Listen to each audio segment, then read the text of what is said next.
Elmer Wayne Henley has been in prison since 1974 for his participation in the Houston mass murders. Henley has applied for compassionate release for unknown reasons. Family of his victims are asking authorities to deny his release.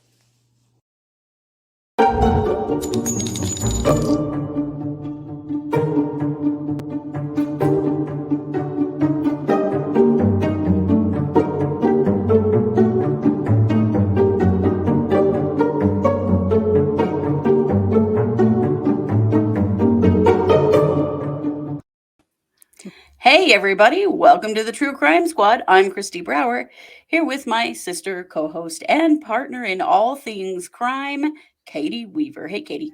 Hello. How's it going? It's good. Welcome to the meeting. Right. Welcome to the squad meeting. It's great. I have Dutch, so... Oh, wow. You know. I have tea. Now, it's way too late at night to be drinking this, but... I know. I was like, you have Dutch now? I know, Why? but... Because we're actually recording at 9:30 at night, but... I don't know. Because we love it. We don't have a Dutch in our town, so when we go to the town that has the Dutch, you get the Dutch. That's how it goes. So okay, true. I don't make I the would rules. do that too if I didn't live here. I do live here, so I just go to the Dutch. But also, my huge order of crystals from Highland Gems came today. Yes, and how I exciting! Really cleaned up. This is an amethyst sphere that's just cool. Oh, it is cool. There's a lot of cool stuff. I won't show it all to you guys because that's not even what the show is about, but there's a lot of cool stuff in this. Oh, a lot. Yeah, the flower agate hearts. So pretty. Yeah, last thing. The man in the moon. Isn't him handsome? It's so cute. Isn't that cool?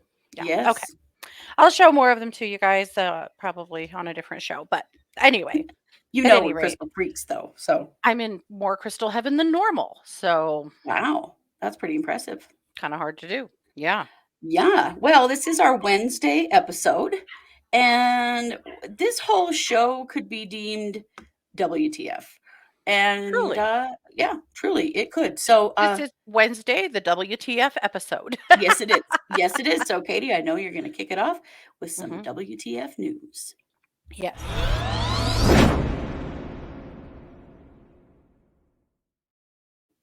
If we had an Oh, Utah segment, it would have been that.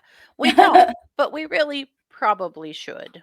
Maybe we need an Ugh, Utah. Ugh, Utah. Or Why, Utah? Yeah. Why? Because this definitely falls into why. It sure does. You know, after sitting through Lori Vallow's hearing this morning and watching her laughing and leering and smirking and getting in the police car to leave, looking like a celebrity, smiling at the press. Why am I talking about that? Because this is like that. So creepy. Well, it is, and we're back to the same kind of weird, letting religion or spirituality run amok and turn you into a crazy person. Mm-hmm. Meet this guy. Mm-hmm. Mm-hmm. Return missionary wannabe, maybe. I don't know what to call him. I mean, he's certainly wearing the outfit. He really is. His name is Christian Taele. And Christian is a murderer. Unfortunately, actually, what Christian has done is really horrifying. So Christian murdered 2 men in Utah, in Springville. Oh, dear. So he beat up a man named Ryan Hooley, who's 49, in a shopping center parking lot in Spanish Fork, unprovoked. Just beat the crap out of him. Ugh. And stabbed him to death. God. And then he went to Ogden and beat another man before hanging him with a rope inside of a gym. My God. Mm-hmm. Yeah. And so the police are dumbfounded about why this kid, what the hell, right? Well, guess what? He says it is because he was directed by a higher power to purge the city. Oh, dear. To Hmm. purge what city? Well, I mean, this happened in Springville, but I'm thinking Salt Lake, probably the Salt Lake Valley. Right, like the city. Well, didn't it happen in Ogden and Spanish Fork? Like, those are Yeah, 2 different cities, I but I I guess know. Salt Lake Valley. Are you really trying to apply reason to the unreasonable? No, I am not. I am only thinking of geography, but really, it's kinda all one big city. It It is. is, but I'm guessing it's like the whole Cache Valley, maybe. I don't know, but that's what has told police that he did these things because he was directed by God to purge the city. Um, there was no rhyme or reason as to why he killed the people that he did. He just did, mm, which is so sad and horrifying for their families, but it's also really freaking concerning because we just keep seeing this. And not just out of, Mormons, although this kid I'm going to assume is Mormon, but, mhm. and that's why I was thinking about Lori Vallow to tie that together if none of that made sense. But we're seeing this out of all kinds of religious extremism, and it's Yes, really concerning. it is. We We've seen just a lot covered of the that. Muslim serial killer case this week. Yeah, yeah, in We've seen a bunch Albuquerque. of other religious extremism recently that's caused the deaths of people. It is really concerning. I think the takeaway is if someone in your life is saying stuff like this, is acting this way, rather than try to reason with them, assume they're not actually harmless, you should assume they are harmful. At this point, you cannot take anything for granted. And sometimes calling the police is the best thing you can do to get somebody help. And I'm not Right. saying that his family let him down or anything like that. I have no idea. But what I know is it seems like too often in cases like this, people look back and go, oh, yeah, he'd been posting the weirdest shit on Facebook. Oh, yeah, he had been telling me for weeks that he felt like he needed to just start wiping the evil out of here, or whatever. It happens all the time. So, Yeah. as usual, we're back to the same old mantra. If you see something, say something Mhm, even if it's someone you love. mhm. Because this kid, he had a psych eval and now he's being held in the Weber County Jail and he's going to prison for a long time. And maybe had he gotten psychiatric intervention before, he wouldn't be in this position and 2 people wouldn't be dead. Then Right. again, maybe not. But again, we have got to be better keepers. And if you see Mhm. something, Do. please say something. So often, yeah, there were signs. You look back and there were Mhm. signs, but it's like, we're not learning from this. We're not No. learning from it, you know? The school shooters all do this. They all Hmm. give everyone around them a pretty good idea of what they're gonna do before they do it, but no one Yeah. acts. Hmm. And it's stigma. It's stigma of Hmm. mental health. It's not wanting to rock the boat or not wanting to be wrong, Mhm. pissing someone off. The thing Yeah. is, it literally can save people's lives. Yep. And so, somebody being mad for a while is really not that important when it comes to actually saving people from being murdered. For sure. Because yes, people are willing to take that next step. They're doing it right and left. Yeah, I think the other thing an too, or epidemic right now. oh, entirely. But I think the other takeaway from all of this is to recognize that everybody thinks that their person wouldn't do this. Yes, that's Every time there's something like this, the people in their lives go, oh, yeah, I mean, these things had been said and done, but I didn't really think you'd do something like this. Well, nobody does. yeah, Nobody does. Yeah. nobody does. That's so true. But if there's a threat made, Yeah. better safe than sorry every Yeah. time. And again, I'm not saying that his family did or didn't know. I don't know that, but we're just seeing it too much. So just Yeah, for just sure. that point that needs to be made a million times for all of us, because that's a hard Mhm. thing to do for any of us. It is Well, a big ask, but it is. It is. But the responsibility of each of us hmm to protect our communities is, hmm you know, enormous, it is. enormous. Yep. Well, on that note, I know we have more bonkers here to come tonight, so I'm going to kick the mic back over to you for our main case. Yes.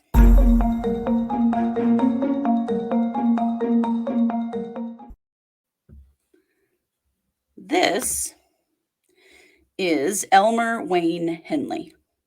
You might know who he is. I didn't until I researched this case. This is a very famous case, but it's an old case. But it has become relevant recently. So Elmer Wayne Henley was a participant in some murders in Houston, Texas in like between 1970 and 1973, known as the Houston Mass Murders. Hmm. At that time, somewhere around 29 teenage boys and young men were abducted, tortured, raped, and murdered. Oh, no. And those murders were committed by a serial killer named Dean Corll. Okay. Um, so Henley was kind of one of Dean's henchmen. There was another man, David Owen Brooks. Okay. They were both teenagers at the time. Their job was to lure victims to Dean Corll's home. Now, Corll had told Henley that these people were being sold into sex trafficking. This was Okay. in the early 1970s. Hmm. Did you know that was going on then? Because it sure was. However, I think it's that's not, always been going on. yeah, but that is not actually what Corll was doing. He was raping and torturing and murdering these people. Oh, But for a while, Henley didn't know that. okay. He was a 17-year-old kid. He was an idiot, you know? Yeah. He didn't know. Not like, sorry, not all 17-year-old kids are idiots. I just mean, I like, don't I don't think that's true. I think that all 17-year-old kids are idiots in some are way. idiots. Okay. Yeah. Okay. No offense. No offense. It's just There true, you you know. go. So eventually, Henley, discovers what Corll is doing, which is torturing and raping these young men and then murdering them and burying them in several different locations. Oh, Lord. Well, everything sort of came to a head one day when Corll had decided that Henley had become a liability and he brought a girl around, which was, Corll didn't want anything to do with girls. And so he was very mad at Oh. Henley. And so he was tying up to uh, all this young man and the Mhm. girl and Henley, because Henley was about to become a victim. Mhm. Well, in this scuffle, Henley got a hold of Corll's gun and shot and killed him. Oh. He then called the police Mhm. and admitted to everything he had been involved in. Wow. So David Brooks was arrested, Henley was arrested, Corll was dead, Mhm. fortunately for everyone. Mhm. So Henley was not charged with Corll's murder. They found it to be self defense. Mhm. What he was charged with, though, was the murders of the 6 individuals that Henley had brought to Corll. Mhm. Henley was paid $200 per person to bring these people to Corll, and David Brooks the same way. Mhm. So there was. I'm not going to give you all the deets because it's very complicated, but he did go to trial for the murders of these 6 people that he basically, you know, colluded with Corll to Sure. do. So he was indicted on August 13th of 1973. A grand jury indicted him Okay. and Brooks, and they did actually have the two kids that were saved when Henley shot Corll were there to testify about Mhm. what happened and all of that. So Sure. eventually, Henley goes to trial in San Antonio in July of 1974. He's charged with the murders of these 6 teenage boys, and he is convicted. Mhm. They convict him of all 6 counts, and they give him 99 years in prison for Oh, each of the wow. 6 murders. So he goes to prison, of course. Brooks is also convicted in his own trial.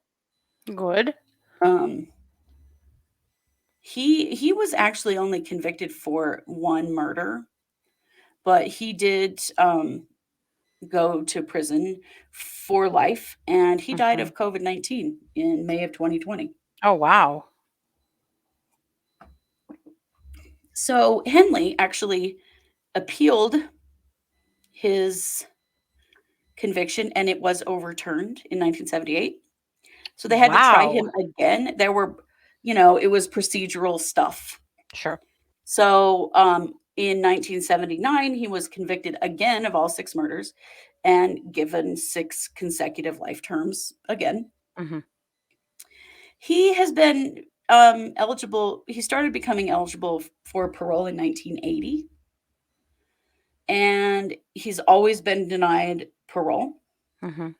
Family members of the people killed by Coral consistently show up Yeah. and talk about how they do not want him out. Mhm. So,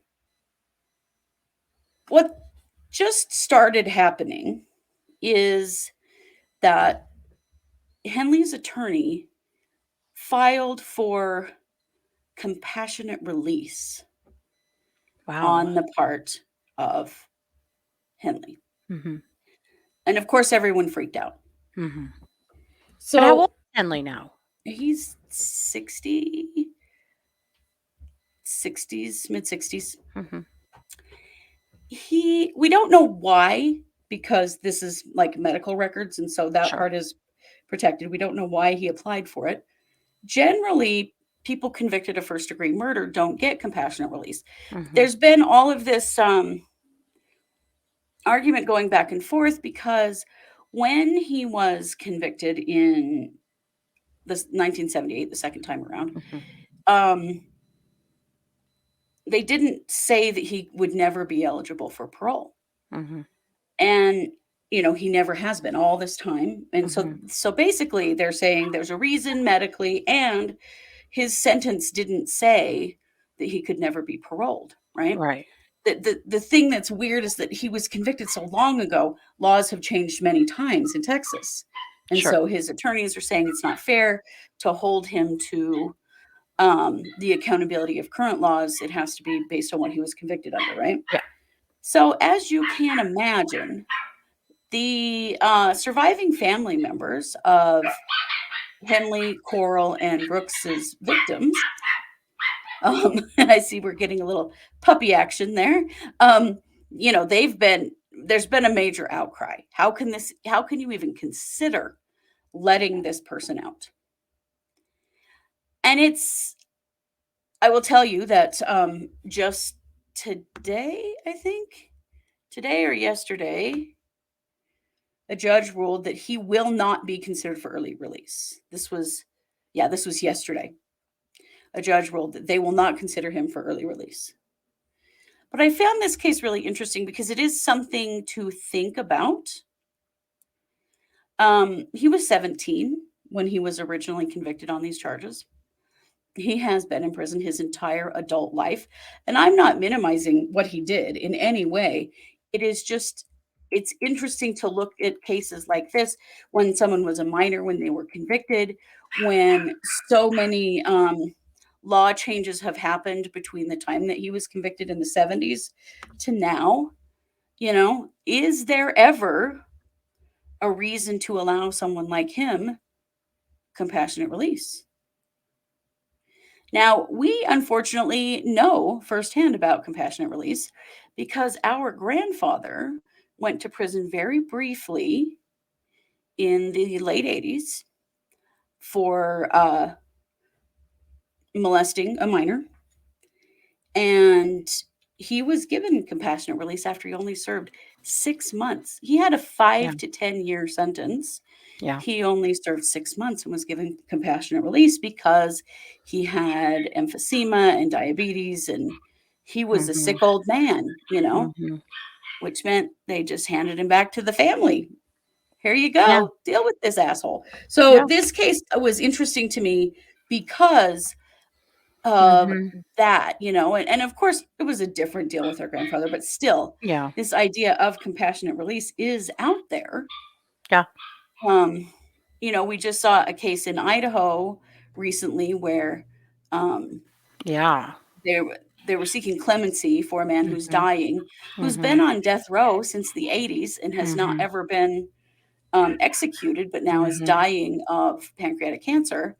And so they weren't even asking for compassionate release. They were asking for clemency, that they not execute him and just let him die in prison. He did get that. So there, it is something to consider over time, that these people that, they're murderers. The word serial killer, or the term serial killer, didn't even exist Right. when he and these other two men did what they did. Mhm.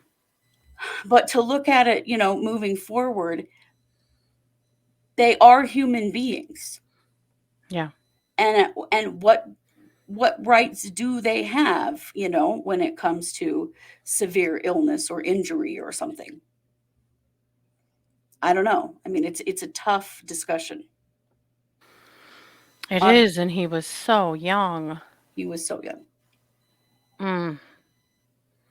This is a hard one. It is a hard one. Partially, I think it's hard because we don't know what the reason for asking for compassionate release was. Right. Um, But also, it seems like he is paying for the crimes of someone else. I mean, not that he mhm. didn't deserve time, but I don't know. I'm kind of But torn on this one. Coral never served his time. Brooks Mhm. did, Mhm. and what a thing to be in prison since the mid '70s and die of COVID-19 in 2020. Right? Yeah. So the ruling was made yesterday that Mhm. the judge is not going to allow Henley to seek compassionate release, and so Mhm. he can go for parole again in 2025. He'll be Mhm. 69 at that point. Again, probably not going to get it. Yeah, it sounds like no. But to participate in the absolutely horrendous stuff that he did participate in, Right. should he ever see the light of day? Is the Maybe community ever not. going to be safe from this person? I mean, yes, I feel like the answer to that is yes. But then again, I think about that serial killer in New York who has been in prison 2 or 3 times for his Yes. crimes and just killed somebody else and went back to Yes. prison again. Yeah, So after and she's serving in their her, entire like, 80s sentence. now? Yeah. Mhm.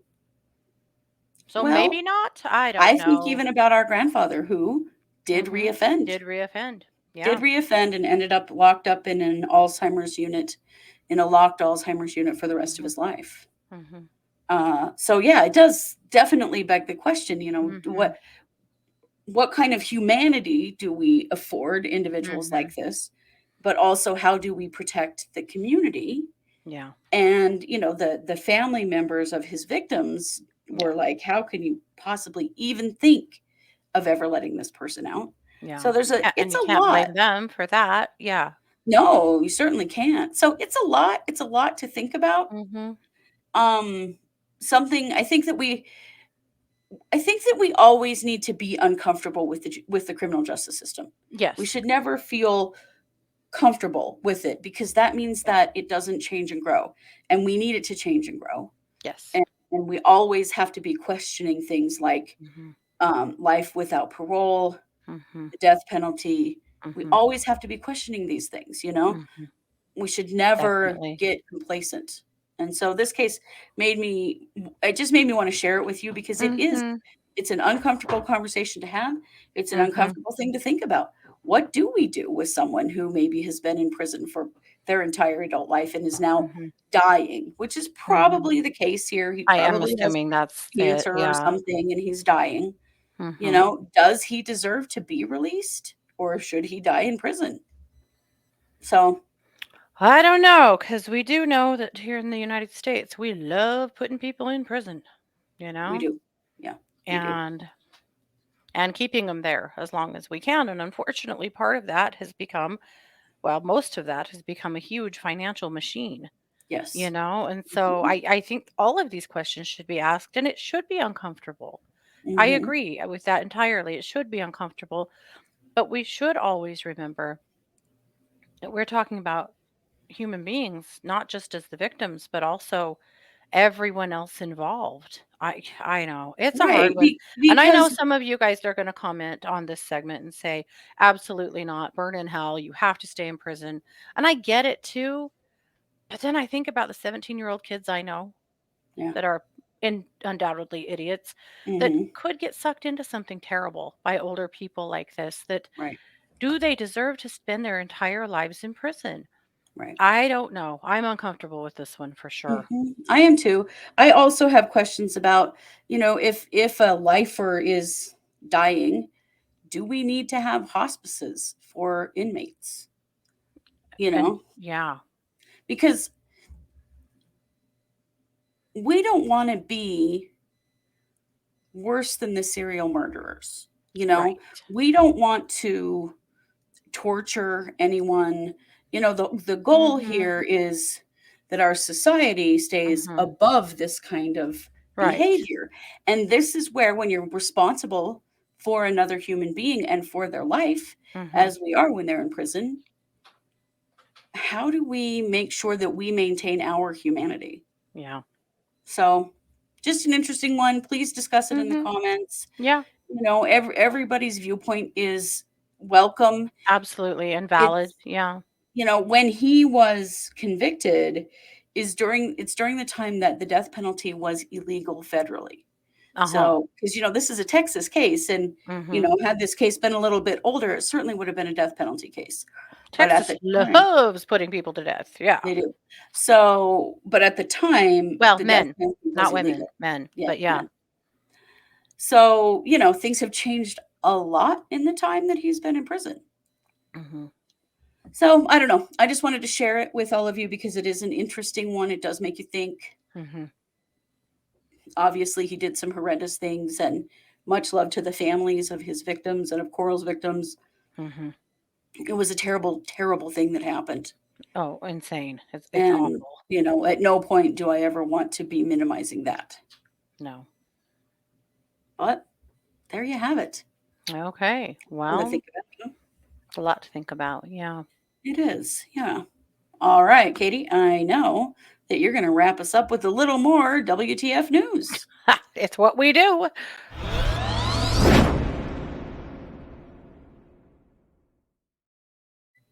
Oh, Texas. Oh, this Wait. is more Texas?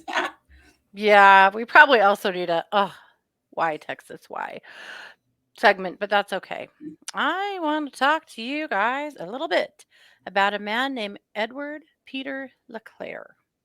Mm, Edward Peter LeClair was charged with 5 counts of sexual assault against a minor.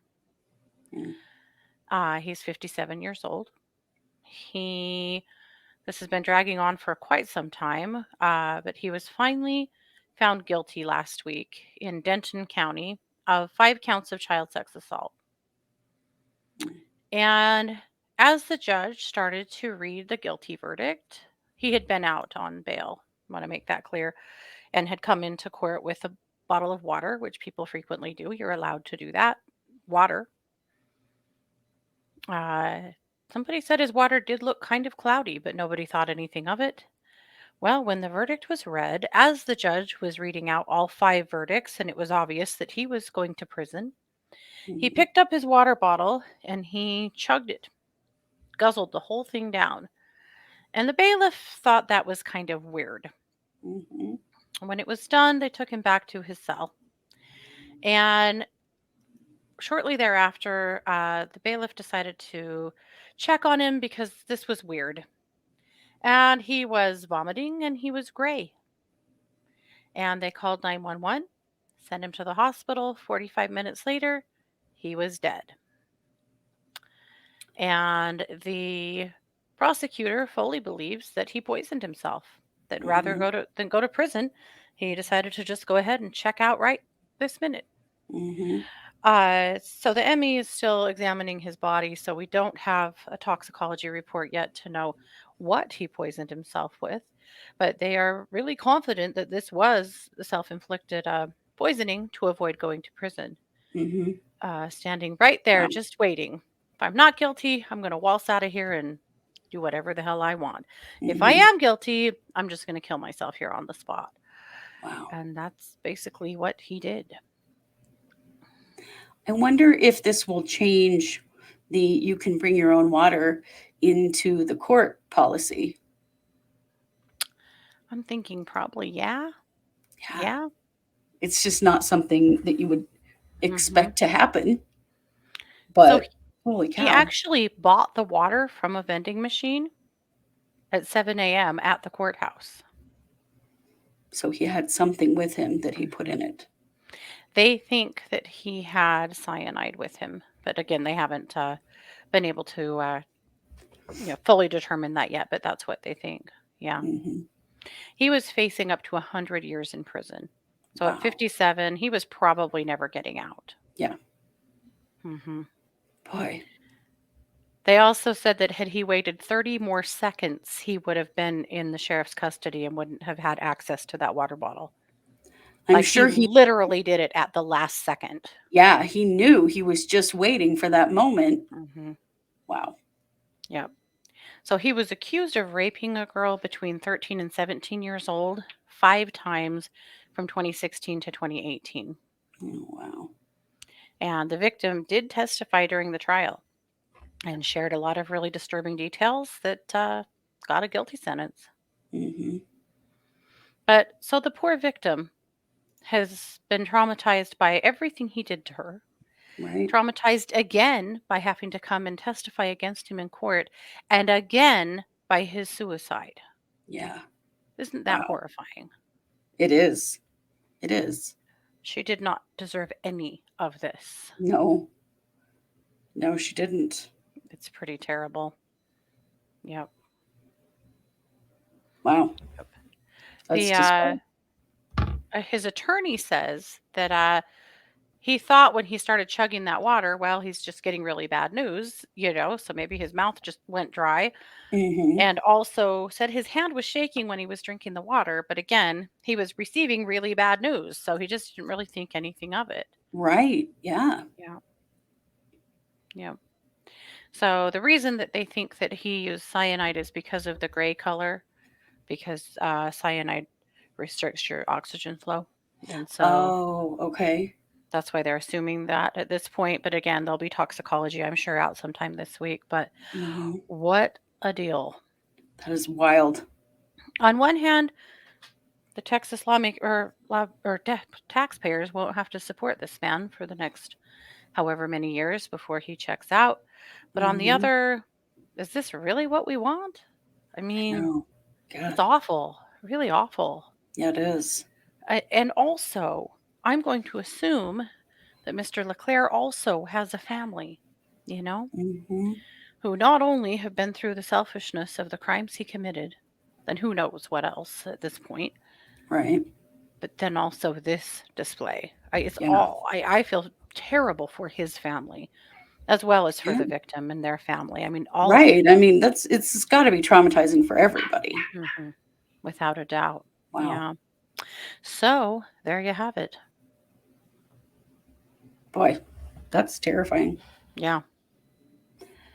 Well, on that note, this is our Wednesday episode. We will be back this evening at 7 p.m. Mountain with our case updates live stream. Mhm. Also, tonight, right after our updates live stream, we will have our monthly true crime cold read party, which is part of our subscription on YouTube.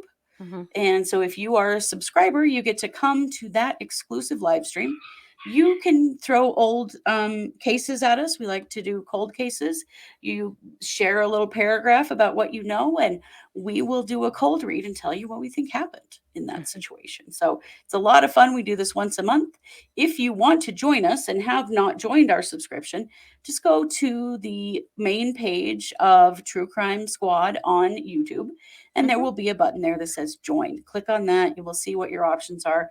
And when you are a member, you will be able to see that live stream. It's only streamed for members. And so no one else will be able to see it. But Yeah. us and our group of members. So it's a lot of fun.